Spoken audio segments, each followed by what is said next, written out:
today to honor Benjamin Harrison, Indiana's Hoosier president. A few things I wrote down about him and researched. He was born 187 years ago, 2 days ago, August 20th, 1833, as an officer in the Civil War.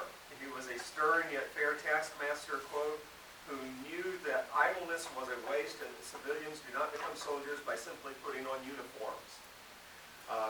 It's interesting that writing of Harrison's nomination to be president, one Republican, even Republican-leaning newspaper noted, some men were born great, some achieve greatness, and some have greatness thrust upon them, and others live in pivotal states. So, at the time, Indiana was a swing state, went back and forth from the Civil War time to really till the Roosevelt era.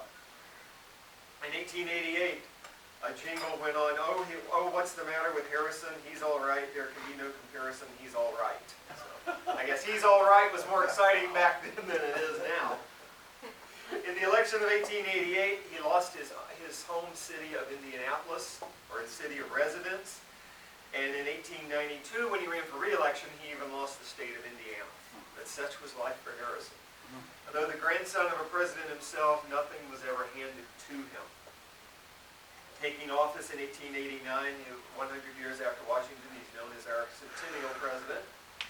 And interesting enough, I didn't realize this till this week, 131 years ago today, August 22nd, 1889, he assisted in the dedication of the Soldiers and Sailors Monument in Indianapolis.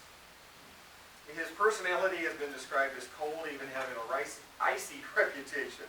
But there is evidence of a warm-hearted nature to our 23rd president. During his administration, a few things. He sought to improve voting rights for the African-American citizenry.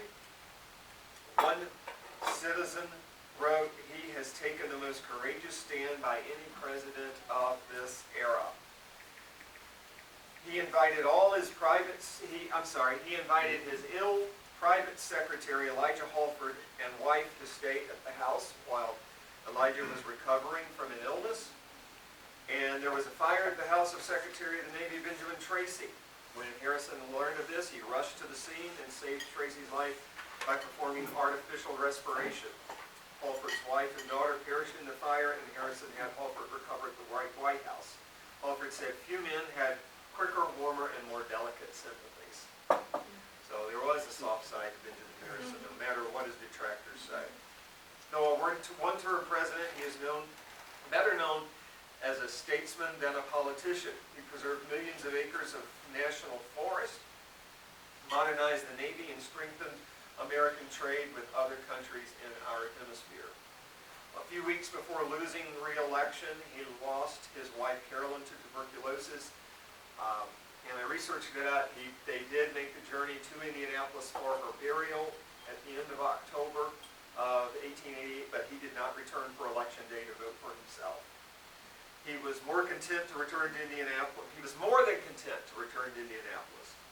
And one of the heights of his retirement was that in 1899 he represented the Republic of Venezuela in its British Guiana boundary dispute with Great Britain. And saying this in Indiana, I'm not sure how this is going to fall, but Harrison served as Purdue University trustee for the final 6 years of his life. So wherever your allegiances are, take that as it is. So once again, let's raise our cups in a tribute to Benjamin Harrison.